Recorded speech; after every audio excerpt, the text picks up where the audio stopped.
मित्रों नमस्कार, मैं बालकृष्ण त्रिपाठी चमत्कारों की दुनिया में एक बार फिर आप लोगों का स्वागत करता हूं, वंदन करता हूं मित्रों, अभिनंदन करता हूं। आज के इस वीडियो में मित्रों हम श्रीमद् भगवद गीता के अध्याय 5 के श्लोक नंबर 7, 8, 9, 10, 11 और 12 6 श्लोक के बारे में हम लोग सबसे पहले श्लोक को जानेंगे और उसके बाद उसके अर्थ को समझेंगे। फिर हम लोग यह जानने का प्रयास करेंगे कि उसका हमारे भौतिक जीवन में क्या उपयोग हो सकता है। मित्रों अभी तक मित्रों यदि हमारे चैनल को आप लोगों ने सब्सक्राइब नहीं किया है तो कृपया चैनल को सब्सक्राइब करिए, लाइक करिए, शेयर करिए और कमेंट करिए। शेयर और कमेंट के लिए मित्रों हमारा विशेष आग्रह है आप लोगों से, और वीडियो यदि अच्छी लगती है तो उसको सब्सक्राइब भी करिए। अब हम अपने विषय पर बात करते हैं। श्लोक नंबर 7, योग युक्तो विशुद्धात्मा विजितात्मा जितेन्द्रियः सर्वभूतात्मा भूतात्मा कुर्वन्नपि न लिप्यते। इस श्लोक में भगवान ने बता रहे हैं श्लोक नंबर 7 में कि जिसका मन अपने बस में है, जो जितेंद्रिय है और विशुद्ध अंतःकरण वाला है, वह संपूर्ण प्राणियों का आत्म रूप परमात्मा ही जिसका आत्मा है, ऐसा कर्म योगी जो है वह कर्म करता हुआ भी कर्मों में जो है वह लिप्त नहीं होता है।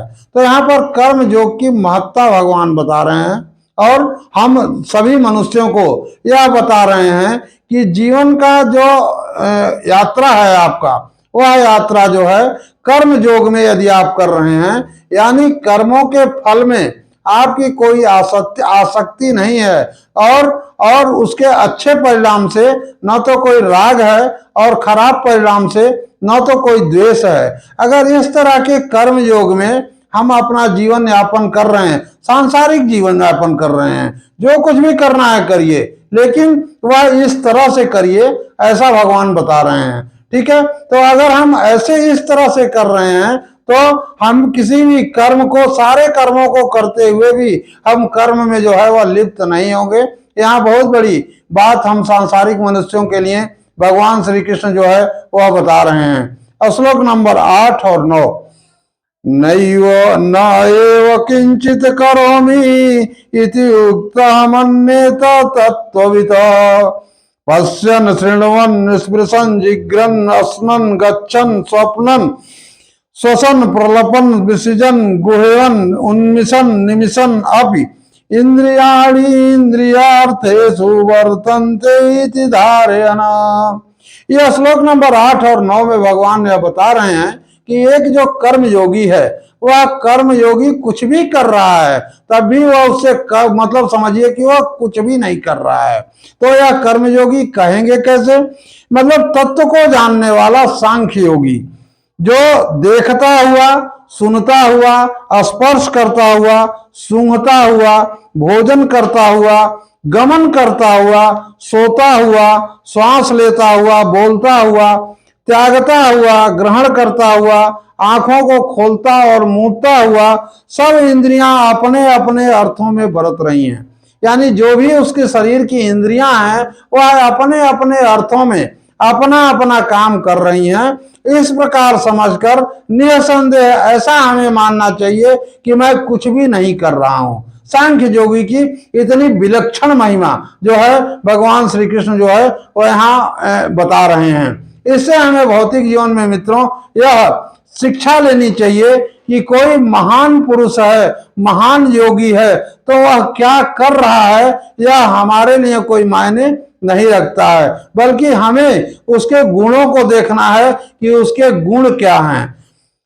श्लोक नंबर 10, ब्रह्मण्यादाय कर्माणि संगम त्यक्त्वा करोति यः लिप्यते न स्वपापेन पद्मपत्रमिवाम्भसा। यहाँ श्लोक नंबर 10 में भगवान श्री कृष्ण जो है वो अर्जुन को बता रहे हैं कि जो पुरुष सब कर्मों को परमात्मा में अर्पण करके, यानी कर्मयोगी क्या होता है? वह अपने सभी कर्मों को परमात्मा में अर्पण करके और आसक्ति को त्याग करके करता है वह पुरुष जल से कमल के पत्ते की भांति पाप में लिप्त नहीं होता है। यानी ऐसा कर्म योगी जो है, जो भी कर्म कर रहा है उस कर्मों के पाप में जो है वह लिप्त नहीं होता है, ऐसा भगवान श्री कृष्ण बता रहे हैं। यहाँ हमारे भौतिक जीवन में मित्रों सीखने वाली बहुत बड़ी बात है कि हम यदि सभी कर्मों को परमात्मा को अर्पण करके और आसक्ति को त्याग दें, हमें सिर्फ दो काम करना है। जो भी काम कर रहे हैं परमात्मा को अर्पित कर दीजिए और आसक्ति को त्याग दीजिए। यानी अच्छा फल होगा कि खराब फल होगा इससे हमें कोई मतलब नहीं है, सिर्फ हम अपने कर्म को कर रहे हैं। तो ऐसा पुरुष जो है अपने कर्मों के बंधन से और उसके पाप से जो है वह मुक्त हो जाता है। श्लोक नंबर 11, कायेन मनसा बुद्धया केवलैरिन्द्रियैरपि योगिनः कर्म कुर्वन्ति संगम त्यक्त्वा शुद्धये। श्लोक नंबर 11 का अर्थ मित्रों कुछ इस प्रकार से है कि कर्म योगी जो है ममत्व बुद्धि रहित, यानी कोई भी ममता की बुद्धि उसके अंदर जो है वह नहीं होती है। केवल इंद्रिय मन बुद्धि और शरीर के द्वारा भी आसक्ति को त्याग देता है। वह कर्मों के फल से तो कोई आसक्ति नहीं है, इंद्रिय मन बुद्धि और शरीर के द्वारा भी कोई भी उसे आसक्ति नहीं है। आसक्ति को त्याग करके अंतःकरण की शुद्धि के लिए अपने कर्मों को कर रहा है, ऐसा ही पुरुष जो है वह कर्म योगी कहलाता है। ऐसा भगवान श्री कृष्ण जो है यहाँ श्लोक नंबर 11 में हमें बता रहे हैं। श्लोक नंबर 12, युक्त कर्म फलम त्यक्त्वा शान्तिमाप्नोति नैष्ठिकीम् अयुक्त काम कारेण फले सक्तो निबध्यते। यहाँ श्लोक नंबर 12 में भगवान श्री कृष्ण बता रहे हैं कि कर्म फल का अगर त्याग करते हैं हम तो हमें शांति मिलती है, और कामना अगर करते हैं हम अपने कर्मों से तो हम बंधन में बंध जाते हैं।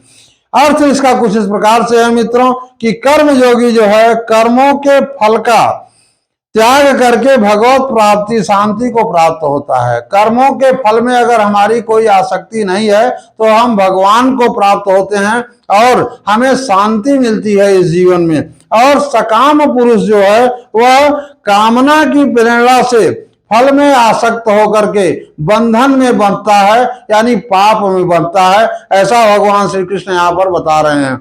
यहाँ पर मित्रों हमें भौतिक जीवन में एक बहुत बड़ी सीख जो है वह मिल रही है कि हमें जो है वह कर्मों में आसक्त होकर के बंधन में जो है वह नहीं बंधना है। तो भगवान यहाँ पर जो है सांख्य योगी और कर्म योगी की इन 6 श्लोकों में जो है महत्ता को बता रहे हैं, महत्व को बता रहे हैं कि कर्म योगी कैसा होता है, उसका क्या महत्व होता है, और सांख्य योगी क्या होता है, उसका क्या महत्व होता है। ऐसा भगवान श्री कृष्ण जो है हम सभी मानव जाति को जो है वह अर्जुन के रूप में, अर्जुन जो है वह श्रीमद् भगवद गीता में मित्रों पूरी मानव जात का प्रतिनिधित्व कर रहा है। और इस मानव जात के प्रतिनिधित्व करने में जो है वह भगवान श्री कृष्ण खाली अर्जुन को नहीं उपदेश दे रहे हैं, पूरी मानव जात के उपदेश दे रहे हैं मित्रों। और अर्जुन तो महाभारत के युद्ध में खड़ा था, उसे महाभारत का युद्ध लड़ना था मित्रों,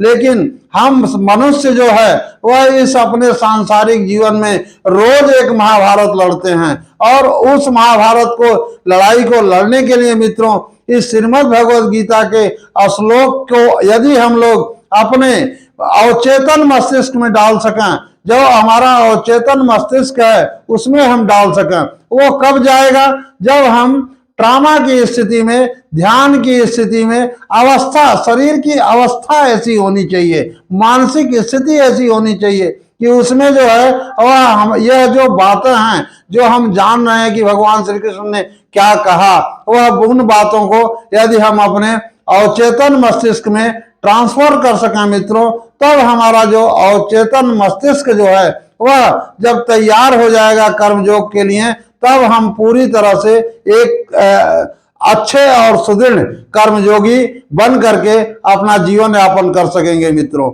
यहीं पर मित्रों हम अपने इस वीडियो को पूर्ण कर रहे हैं। आशा है यह वीडियो आप लोगों को अच्छी लगेगी।